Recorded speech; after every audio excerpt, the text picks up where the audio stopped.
On the line is James Dawes of Adelaide progressive psych band Somnium. Good afternoon, James. Thanks so much for joining us.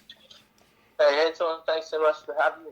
Absolute pleasure, mate. Yeah, the band's second album, To Be Is To Be Perceived, was released a couple of weeks ago. Congratulations, it's a brilliant album. Oh, thanks so much. Yeah, we put a lot of our soul was into this one. It took a while for it to finally come out as well. But yeah, we're happy it's finally out. And then waiting for the vinyl press, I guess that's why it's taken a while. But yeah, it's such a relief.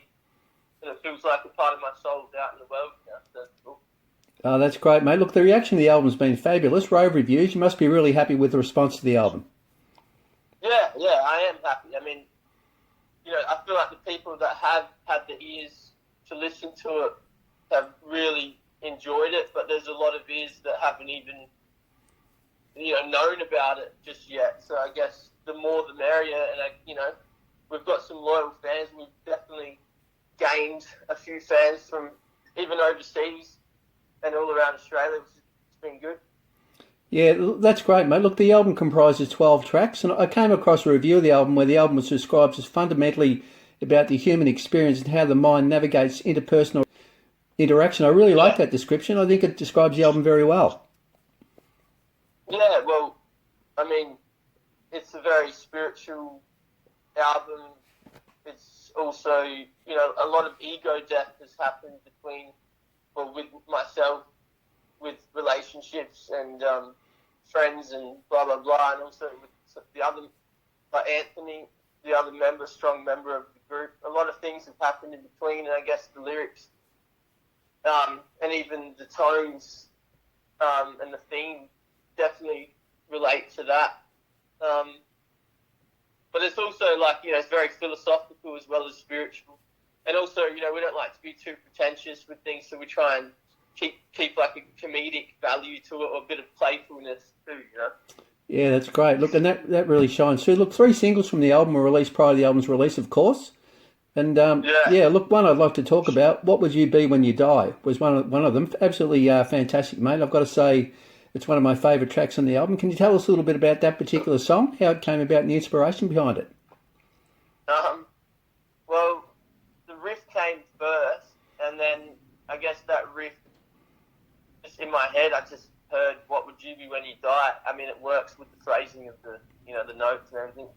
And then from there, see, that's what I mean with the playfulness and the comedic thing, what would you be when you die? Yes, I mean in afterlife, but then a little birdie in the sky and a kangaroo with wings, a koala that can sing, it's almost stupid, really. It's very, fantasy-based. Yeah. And then over discussions, coffee, cigarettes, blah, blah, blah, we together we kind of thought of a few other lyrical themes.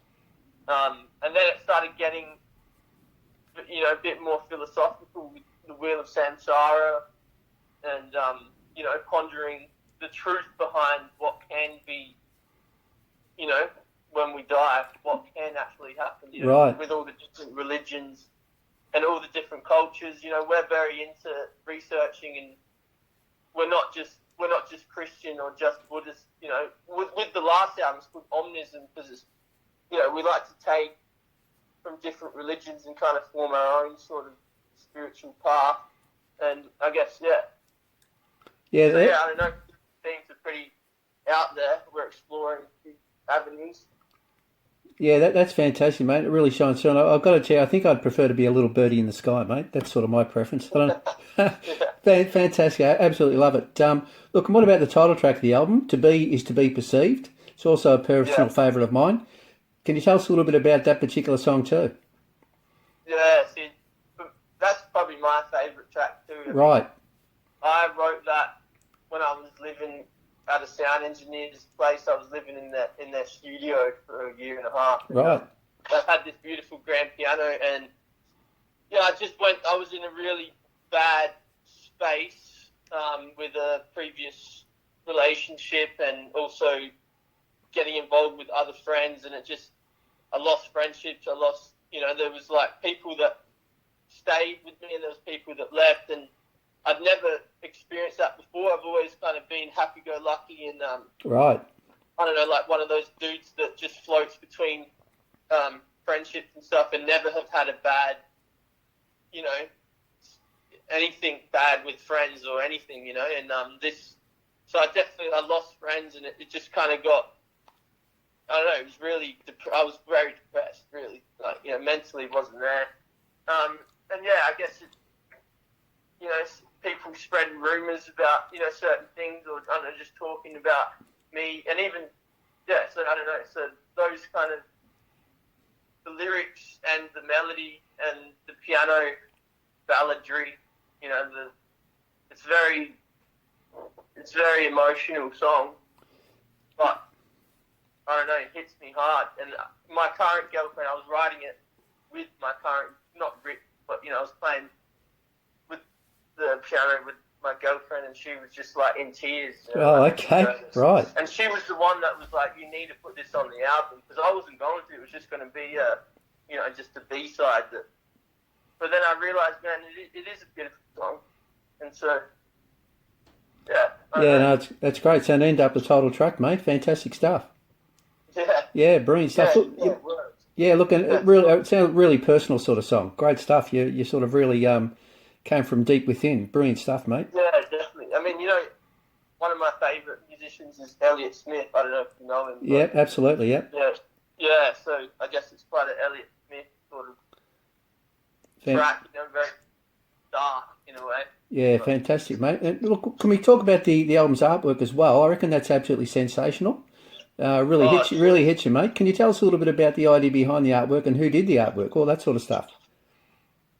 There's a dude in the UK. He's a designer, graphic designer, and we found him on social media. Oh, okay.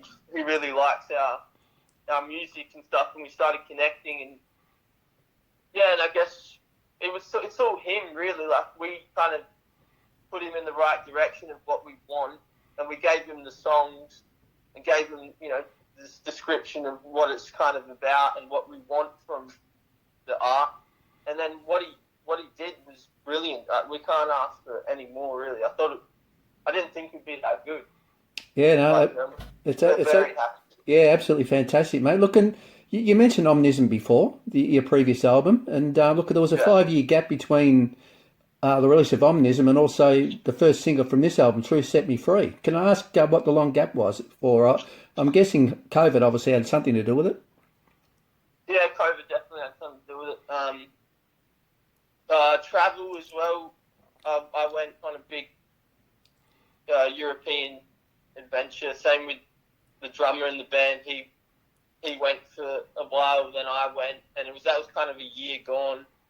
And then we were recording and writing, and we've got another album basically already written, just because when we go to record, we've got our own home studio that we built. Right. And, you know, so we'd say, all right, we're going to record this one, and then halfway during the day, we'd be thinking of another song, and that's why we'd never actually finish what we started, and it became a pattern. Right. And that's also why it took so long.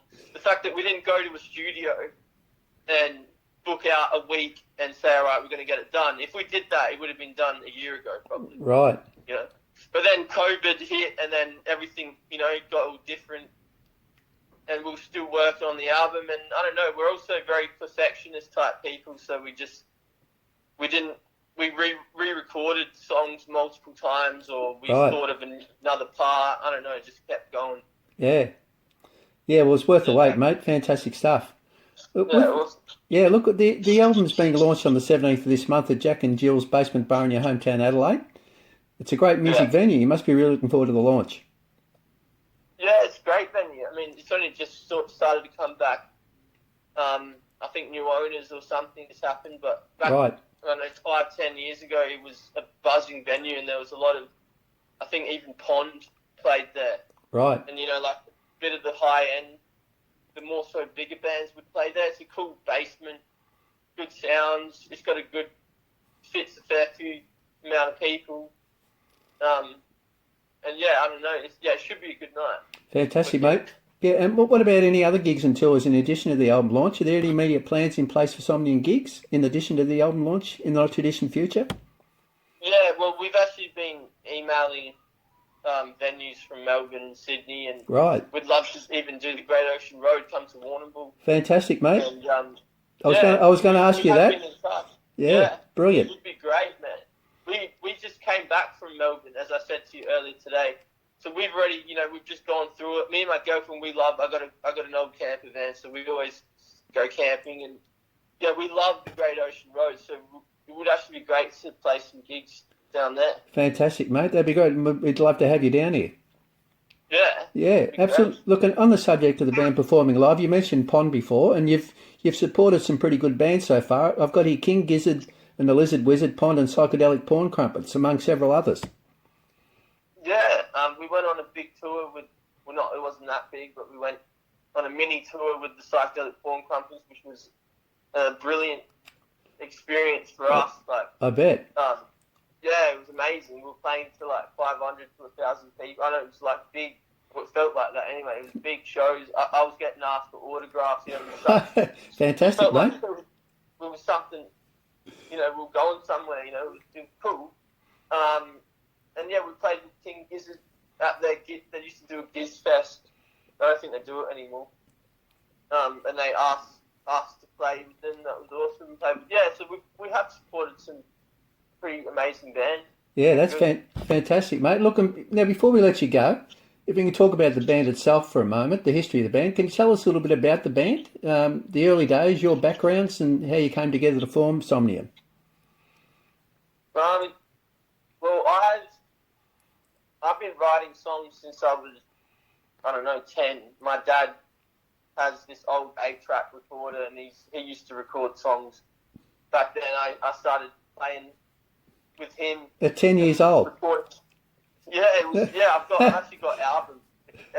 If we actually do make it big, these albums could be worth millions. You obviously intended to be a musician at a very early age, mate. Yeah, I've always been doing it. And, the first album I did, I played drums and bass and keyboards too. Right. So I recorded. I've got my own. Everything here is set up, all microphones. I've studied sound engineering and stuff like that, so I love recording my own stuff. And I guess I've always just done it ever since a young kid. My dad's always pushed me to do it. Always bought me some cool gear. Right. I've just always done it. It's not something that I've. It's not for the girls, or it's just I actually love doing it. That's sort of one of the byproducts, is it, of it all? Yeah, I know. You do meet people that do it for the wrong reasons, but fantastic, mate. And you mentioned Anthony before, and what about you said there've been some lineup changes along the way. Can you tell us a little bit about all that? Yeah, so Anthony's been with us. Well, we're best mate, brothers from another mother. We've been playing together for 6 years or something. Right. And there's been bass players that have come and gone for numerous reasons, personal reasons, and also just on their own path with other bands or work situations and stuff like that. Which it's hard to keep a band together, and because I'm the main songwriter, and I basically have written and recorded most of it before I show everyone. It changes how everyone feels about playing. Right. You know what I mean? If everyone wrote the songs together, maybe they'd stay. I don't know. Yeah. So, I guess it's just whoever's really digging playing with me and playing the tunes at the time, they're playing with me. And there's been people that have come and gone for different reasons. Right. Yeah, fantastic. What about the name Somnium? What a cool name for a band. Can you tell us how the name Somnium came about? Well, I've actually got insomnia. So, okay. I've always had trouble sleeping all my life. I'm not insanely bad, but I've got sleep problems. And I guess this is where I'd like to be. I wish I could live insomnia, not with insomnia. You know what I mean? Yeah, absolutely, mate. Yeah, yeah. No, it's great. It's a great name. With and you mentioned before Elliott Smith is looking at what are some of the bands that have actually influenced you along the way? Yeah, well, it starts with. Well, I guess it can start all the way back to Robert Johnson, the old blues dude. Right. I play a lot of blues. I played blues gigs, solo blues gigs. And I'm saying Robert Johnson because my first, love was Jimi Hendrix. Right. And, I like to go back before as well. And then I found Robert Johnson, who he loved as well. And, all those old, really old dudes. So, the blues is kind of the foundation, and Jimi Hendrix, Cream, bands like that. And then Pink Floyd, love Pink Floyd. And then also the Beatles. Like, my dad is a massive Beatles fan. Right. That as a kid, so I'm a huge Beatles fan, all the way to John Lennon, Plastic Ono Band, all of the stuff. Fantastic. The Kinks, so all that melodic, old school pop stuff. I love that. But I also love hip hop, which is, I love modern music too, like Red Hot Chili Peppers, hip hop, Tool. We love Tool. Queens of the Stone Age. There's too many bands. I've got so many bands saved and so many records. Yeah. Vinyl.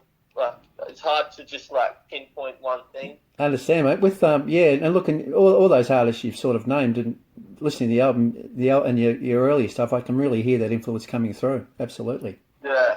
Yeah. Fantastic. Look, thanks so much, James, for joining us today on 3M. It's been an absolute pleasure, mate. Well, thanks so much for having me. Not a problem, mate, and good luck with To Be Is To Be Perceived. It's a great body of work. Thanks so much. More people have a chance to listen to it and even buy the vinyl. It's a good experience to hear it on vinyl. Fantastic, mate. Yeah, and look, also the album launch on the 17th of this month, of course. Sounds like it's going to be a great show. Yeah, it should be awesome. Yeah, and good luck with everything, mate, and we'll have to catch up again soon. Yeah, definitely. We'll see you in Warrnambool one day. We'll do, mate. Can't wait for it. Thanks so much, James. See you, mate. All right, thanks so much, Anton.